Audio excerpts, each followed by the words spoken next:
Hola a todos, todas y todes y bienvenidos a Desquiciadas de Libro. Un podcast en el que hablaremos de literatura, de libritos que tenemos por aquí, pero también de todo eso que tiene que ver con la literatura, pero nadie nos enseña en las clases de literatura. Y en casi ningún otro sitio, porque no vamos a hablar de cosas demasiado políticamente correctas, digamos. Vamos, que nos vamos a meter en charcos como casi siempre. ¿Qué es lo que mejor se nos da? Sí, es nuestra especialidad. Yo soy María Nieto. Y yo soy Abril Camino. Y en este primer podcast yo creo que vamos a abordar un tema que es como una verdad universal de la que casi nadie habla. Todos los escritores están locos. O casi locos. O no del todo. Yo creo que todos los artistas en general. Me encanta que hayamos hecho esta presentación y luego la vayamos a desmentir un poco. A ver. Yo.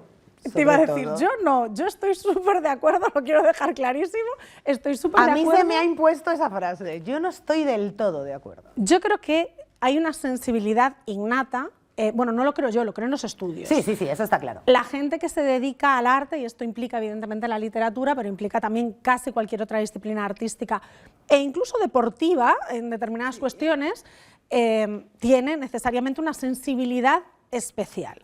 A veces incluso problemas mentales, desde depresión, ansiedad, incluso psicopatías. ¿Y quién Esto ya hablaremos no las en otro tiene? programa. Es igual, eso es lo de menos. ¿Quién no las tiene? Bueno, yo espero que no ser una psicópata. Bueno, no sé yo qué cómo sé. decirte esto. Sí, yo creo que hay como un camino de doble sentido, ¿no? Por un lado, quizás sí quienes decidimos dedicarnos al mundo artístico, creativo en general, ya partimos de una sensibilidad especial, ¿no?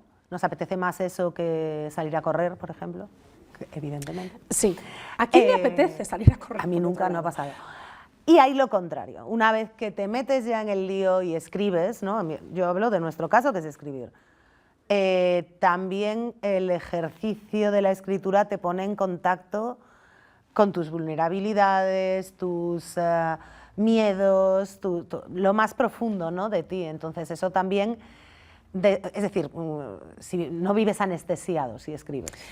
¿Qué fue antes, el huevo o la gallina? Claro, ahí está el tema. Yo estoy convencida de que fue antes la gallina. Quiero decir que efectivamente Pues yo no. Para llegar a dedicarte a esto y para llegar a ser escritor o pintor o bailarín o cualquier otra cosa que tenga que ver con una disciplina artística, tienes que partir ya de una sensibilidad previa muy desarrollada. Pero es verdad, no te acostumbres a que te dé la razón, que hay una parte inducida por tu entorno, incluso por tu género y por tu sexo. Bueno, eso sobre todo. A ver, sobre todo no sé. O al menos en la recepción de lo que escribes, sí, que aparte esto nos hila con la autora de la que vamos a hablar hoy. ¿En cómo se nos percibe? ¿No se nos percibe igual a los hombres que a las mujeres? ¿La presentamos? Sí, es Vamos verdad a que no hemos presentarla. hablado de ella. Ya sabéis que este podcast, que va a ser un poco especial en el sentido de que no vamos a hablar solo y exclusivamente de autores o de un autor Ni de específico. novedades, ni de lo que hemos leído esta semana. Nada de novedades editoriales, nada de recomendaciones literarias, que sí, pero como inducidas, Claro. así por debajo. Subliminales. Vamos a elegir siempre un autor, casi según una autora, Sí, porque feminazi se hace, no se nace. efectivamente. Vamos a elegir un autor, principalmente una autora, y sobre él vamos a estructurar el contenido, pero no vamos a hablar Exactamente. de esta persona, sino que esta persona nos va a servir De para apoyo. hablar, nos va a servir para estructurar esto. Hoy hemos elegido la salud mental dentro de la literatura, que es como hablar de fuego en el Polo Norte, es una cosa fantástica. Sí. Y hemos elegido a una señora que está como unas maracas, a mí me encanta. Ya, a mí me encanta. Delfín de Vigan. Yo he leído 2 libros suyos que tengo por Y aquí. yo otros 2, estamos empatadas, pero Sí, no hemos pero leído no- los mismos. Pero uno sí coincidimos. Yo he leído Sí. Las Gratitudes, que es una novela más normal, novela sin más. Pero creo que las 2 estamos muy impresionadas por Nada se opone a la noche, porque es la autoficción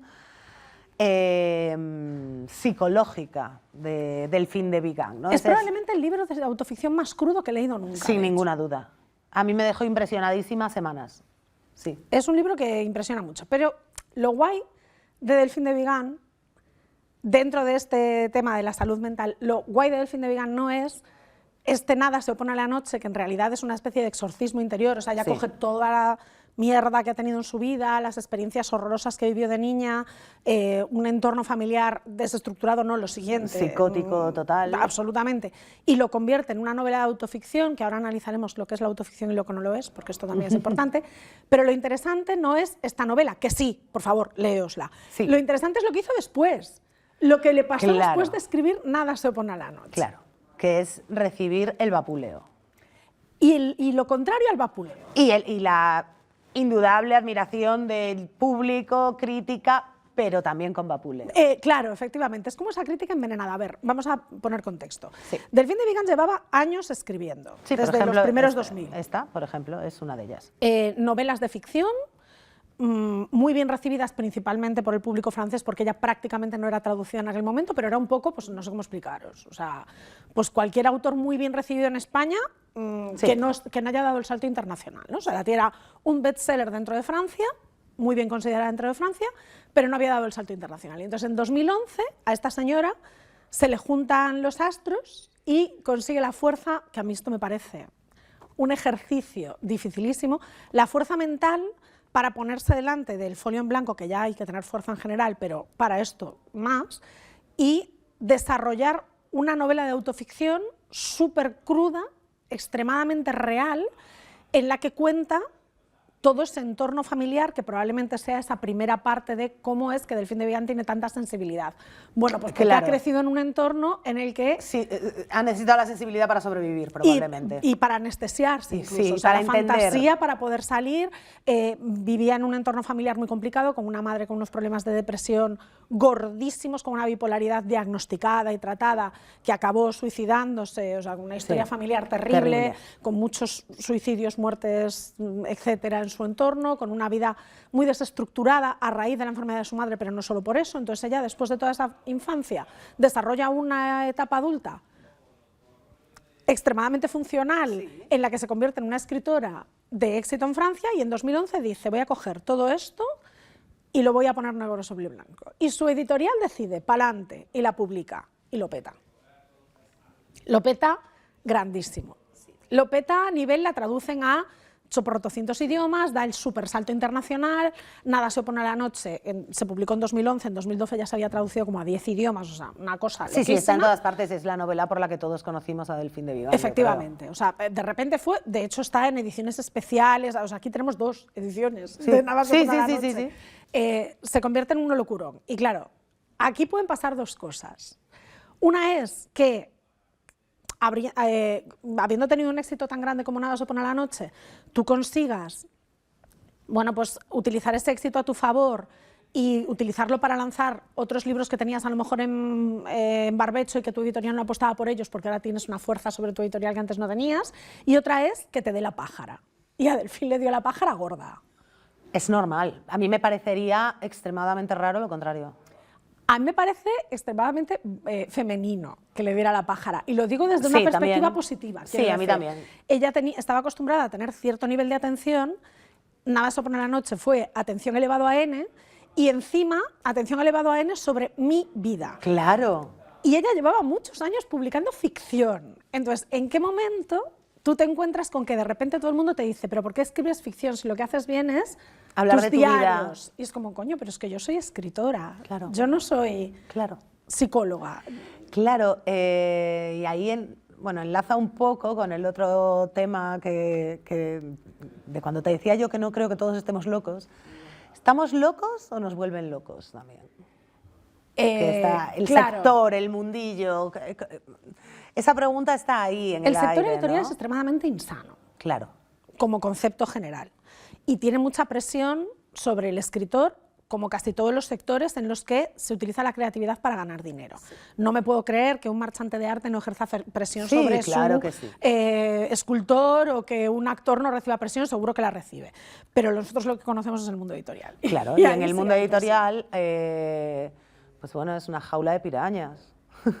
Te vaya regular, Sí. te vaya mal o te vaya bien, da igual. Siempre hay un mecanismo por el cual... Claro.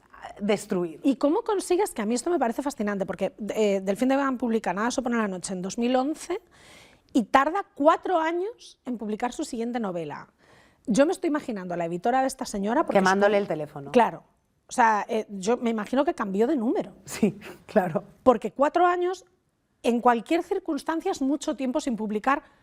Para un escritor, no. No escribir nada, o no publicar nada, porque escribes todos los días. No publicar nada en 4 años para un escritor es algo natural. Para el mundo editorial no lo es. Claro. Sobre todo cuando vienes de un gran éxito. Es decir, querrían Nada se opone a la noche 2 a los 6 meses. Esa sería la evolución natural de un departamento de marketing de una editorial. Pero bueno, claro, tampoco hay que olvidar que cuando estás jugando con emociones, en este caso con emociones personales, que tampoco es lo mismo que escribir una obra de ficción. Es que no son las emociones de me enamoré y fui súper feliz. Ah, no, claro, evidentemente, pues tienes que dar un tiempo al autor. Es lo que hay, o igual nunca llega esa segunda parte, porque la autoficción va más allá de la profesionalidad, del oficio, de la técnica que tengas para ponerte a escribir obras de ficción en general. La autoficción tienes que tener el material y las ganas de sacarlo. Y la capacidad de enfrentarte, porque ya hemos dicho que Nada se opone a la noche fue como un super éxito editorial y un super éxito de crítica, y no hubo nadie en el sector de la industria editorial que dijese esta novela no merece la pena, porque la verdad es que tendrías que ser imbécil para decir esto, pero efectivamente. Cualquier editor, cualquier crítico literario decía esta novela es maravillosa, pero se encontró. Claro, tú imagínate que haces el esfuerzo enorme, titánico de escribir esto, que tu editorial te dice esto es una maravilla, vamos adelante con esto, que de repente la crítica se vuelca contigo, que los lectores en general se vuelcan contigo, te vuelves una bestseller. Y de repente hay un sector del mundo que se pone delante de ti y te dice, es que estás hablando de tu vida. Ostras, bueno, es que yo creo que no, o sea, la crítica no viene solo de que hable de su vida, sino de que habla de 2 temas, o impregnan la novela 2 temas que a mucha gente aún le resultan incómodos, que son la sensibilidad femenina y la salud mental.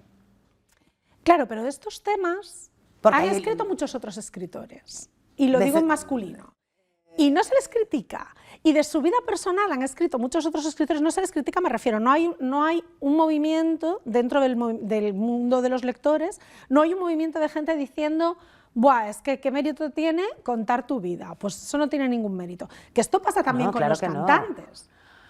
Por supuesto. Porque hasta nos parece a todos fenomenal que Sabina nos cuente los 19 días de las 500 noches, sí, que llame, pero tenemos llame un montón de cosas a sus ex. Pero tenemos un montón de señores enfadadísimos en internet Taylor, porque ¿no? Taylor Swift escribió el álbum a fulanito, que es como, coño, pues no claro, veo la diferencia.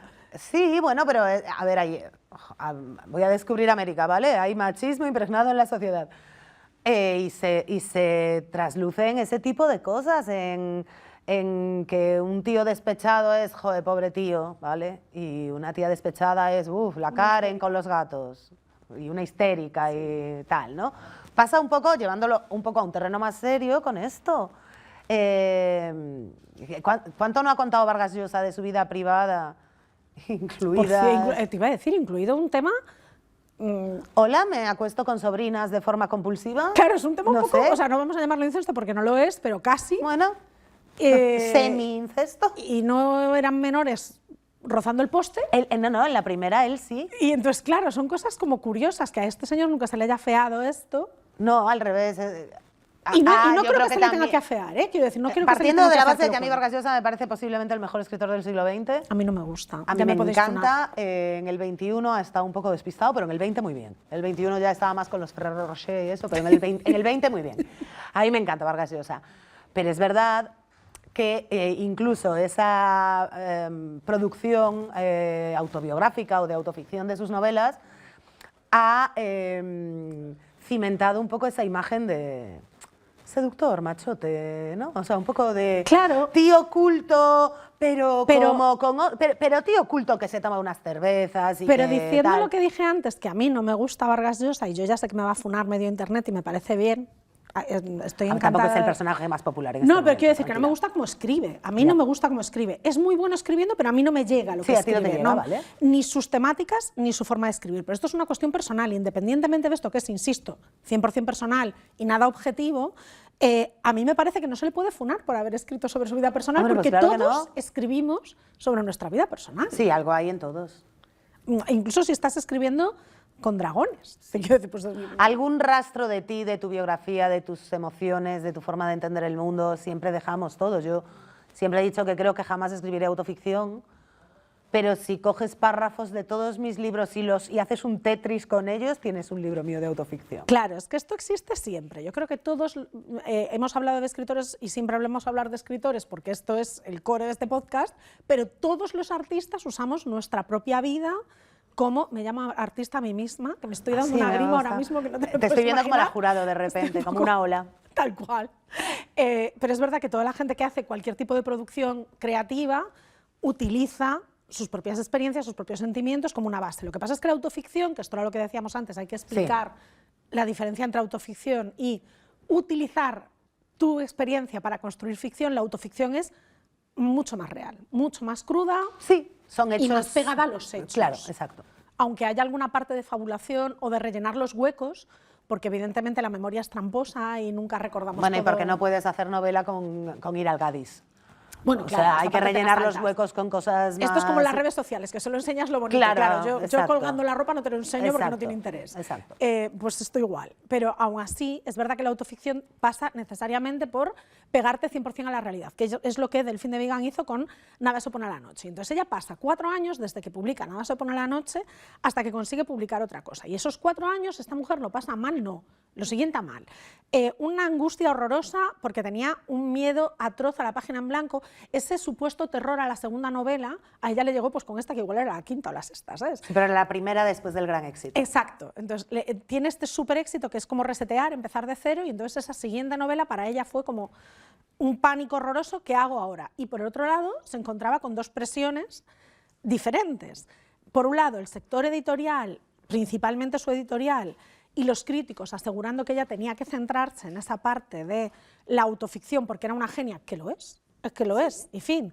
Pero bueno, que por un lado obligándola a esto y por el otro lado ella diciendo, yo no quiero escribir sobre esto, yo quiero volver a hacer ficción, pero estoy segura, y lo sé porque nos lo dejó claro en su siguiente novela, que tenía una vocecita dentro de la cabeza diciendo, no vales para esto. Bueno, esa vocecita, por desgracia, está a menudo por ahí. Y es verdad que cuando yo decía antes si estamos locos los escritores o nos vuelven locos, esas presiones son terribles. Yo jamás he sufrido síndrome del impostor, ni folio en blanco. ¡Qué suerte! Nada. Estoy hablando en pasado, ¿vale? Hasta determinados eventos de mi carrera en los cuales ya no es que sufra el síndrome del impostor, es que yo soy el síndrome del impostor. Claro. Me sufrís a mí los demás. El folio en blanco es permanente, es decir, no hay letras nunca. Entonces yo esos 4 años de Delfín de Vigan los entiendo perfectamente sin haber tenido un éxito como el suyo, sin haber caído, digamos, en la autoficción y que eso me haya afectado especialmente. Pero sí es verdad que esos barbechos a veces son imprescindibles porque si no puedes, no puedes. Y también necesarios quizá para cuando llega el momento de escribir ser otro autor ya. ¿no? Que eso es lo que la editorial no querrá que sea otra. Esto es un tema interesante también del que deberíamos hablar en algún momento. Claro, sí. Lo que tu editorial te exige, lo que tú puedes entregar y lo que de verdad quieres hacer.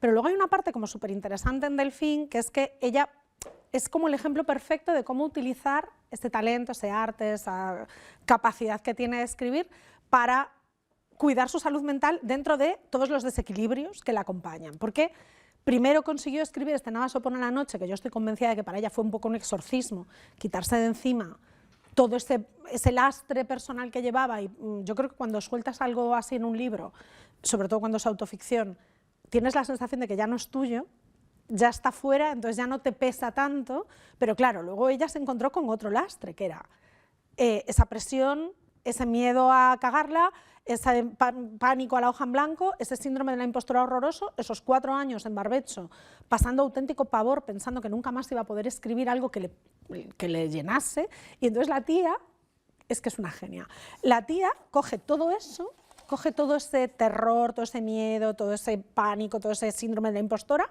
y construye una novela con todo eso, que no es autoficción, pero que es ficción basada en hechos reales, que es el nombre de la novela, basada en hechos reales. que es coger esta historia de una autora, de una escritora que efectivamente pues, ha tenido un súper éxito con una autoficción y que se encuentra paralizada delante de un folio en blanco y que de repente, no voy a hacer súper spoiler, solo cuento el principio, que de repente se encuentra con una persona que parece que es como una fan absoluta y que es como un doppelganger de ella, que es como una tipa súper parecida a ella en determinadas cosas, pero es todo lo que ella no es. Súper elegante, o sea, ella se ve siempre todo el rato como una tía descuidada, desastre, todo se le torpe, todo lo rompe, todo tal, y la otra es, bueno, no le falta un perejil, es maravillosa y guapísima y siempre va peinada y siempre tiene la frase perfecta, pero se parecen mucho, empastan mucho. Entonces esos dos personajes, que en realidad son las dos del fin de Vigan, bueno, vale, me lo voy a tener que leer, ¿vale? Establecen entre ellas un diálogo que acaba siendo una historia de terror, literalmente de terror, pero de terror de pasarlo mal. Es muy buena esta novela, para mí mejor que Nada se opone a la noche. Todo esto me está recordando a otra novela que leí este año, que no sé si conoces, que se titula Amarilla. ¡Ay, maravillosa! Pues va un poco, es un poco este palo. De repente me lo está recordando todo un poco. Es un poco este palo. Es un poco esta historia de coger todos tus miedos y ponerles cara y que la cara de tus miedos esté guay. Tus miedos molan que te cagas cuando los manejas así. Entonces esta novela, que es estupenda y que es una historia de terror, de las mejores historias de terror que he leído en mi vida, porque es terror psicológico. Sabes que no te vas a llevar el libro a casa, ¿no? No pasa nada, te lo puedes llevar. Es que este me lo he traído yo. Te lo puedes llevar. Está con todas las marcas, porque este es de los que he marcado por todos lados. A mí me parece una joya. No me lo pareció a mí sola. La cosa es que a mí lo que más me gusta de todo esto es que la tía se salió con la suya, que es, consiguió que su editorial esperase 4 años, que su editorial le publicase este libro que era literalmente lo opuesto a Nada se opone a la noche, aunque en realidad no tanto, porque es verdad que sigue basado en ella. Pero bueno, un poco. Es como la parte opuesta de Nada se opone a la noche y consiguió triunfar nivel. Le compran los derechos para hacer una peli que dirige Polanski y que protagonizan hablando de gente Signier, que está genial de la cabeza. Hablando de gente que no está bien de los Polanski y que protagonizan Manuel Signier y Eva Green, que también te digo, esto es como una cosa muy guay porque que tus dos yo sean dos tías. Para girarte a mirarlas por la calle es como... Sí, como, yo eso quiero. Yo cuando hagan mi peli también voy a hacer yo el casting. Yo también quiero ser Eva Green. Claro, es como muy guay. Y la peli está muy bien. No es tan buena como el libro, pero es una gran adaptación cinematográfica. Es una frase que vamos a decir mucho, lo de que la peli no es tan buena como el libro. Presiento. Yo lo voy a decir constantemente. ¿Ves? Es que es así. Que conste que en este caso diré que son muy, muy parecidas. Es una muy buena adaptación cinematográfica. Muy, muy buena. Porque además consigue trasladar esa angustia que en el libro está muy bien explicada y que en el cine es muy difícil de trasladar cuando tú tienes a dos señoras maravillosas. ¿Cómo le vas a tener tu miedo a estas dos señoras que son como una cosa estupenda, fantástica y maravillosa? Y esto no es autoficción.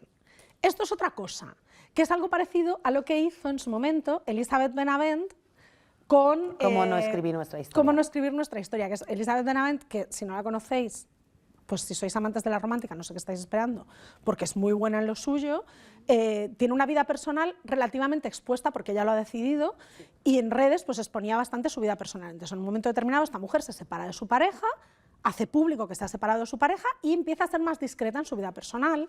Y entonces, claro, empiezan los rumores, porque cuando eres una superventas, pues esto forma parte de la vida del escritor. Yo he oído cosas que, madre mía. Claro, entonces de repente empieza a haber rumores con respecto a la vida de esta señora y esta señora, con un sentido del humor para mi gusto magnífico, coge todos estos rumores y construye una novela con una protagonista femenina que es literalmente ella. Sí, claro. Una escritora de romántica con el pelo verde, ahora ya no tiene pelo verde, pero en aquel momento lo tenía.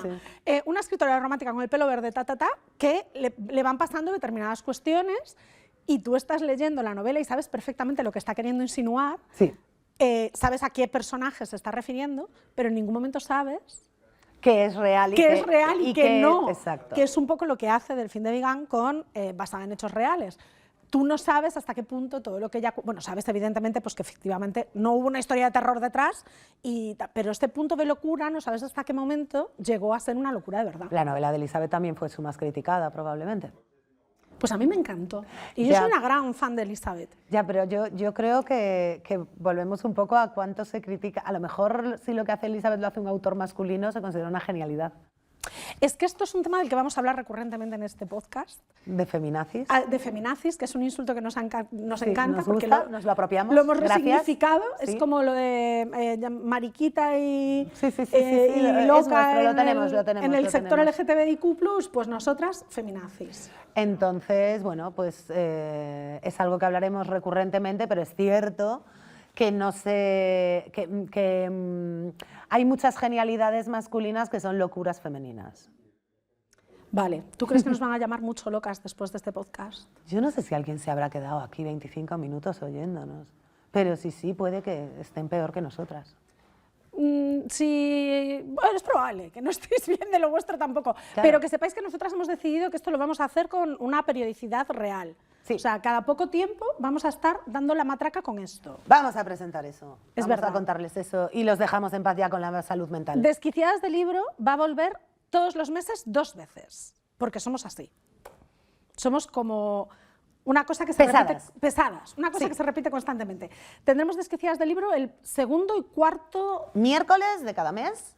en YouTube y en las plataformas de podcast. Admitimos sugerencias de temas, aunque ya tenemos una lista más larga que el año, pero admitimos sugerencias. No significa que os vayamos a hacer caso, también os lo vamos Es a muy decir. posible que no lo hagamos, de hecho. Y no vamos a decir nada ¡Ay, del es saloncito verdad! este que tenemos. No hemos dicho nada, como es el primero se nos ha ido. Este set maravilloso en el que estamos sentadas aquí, Abril y yo, es el set en una librería. Sí. ¿Dónde iba a ser? Un podcast sobre literatura en otros sitios no tenía Bueno, es mucho Desquiciadas sentido. del libro, podría ser en un psiquiátrico, pero no suelen ser tan monos. Ya. Esto es una librería en A Coruña que se llama Galgo Azul y esto que tenemos detrás es el cartel de un cine que había en Coruña. Esto ya lo iremos analizando un poco. Que era el cine más antiguo de España. Ah, esto no lo sabía yo. Píldoras culturales vía Desquiciadas del libro. Esto no lo sabía yo. Sí, Pues, espero no haberme lo inventado, pero creo que sí. Probablemente lo fuera. O probablemente me lo haya fuera. inventado. De este set iremos hablando poco a poco en los siguientes programas. Abril Camino, muchas gracias por habernos acompañado. Muchas gracias, María Nieto. Nos vemos en 2 semanas, aquí en YouTube, si es que nos estáis viendo, o en esta plataforma de streaming en la que estéis disfrutando de este audio podcast.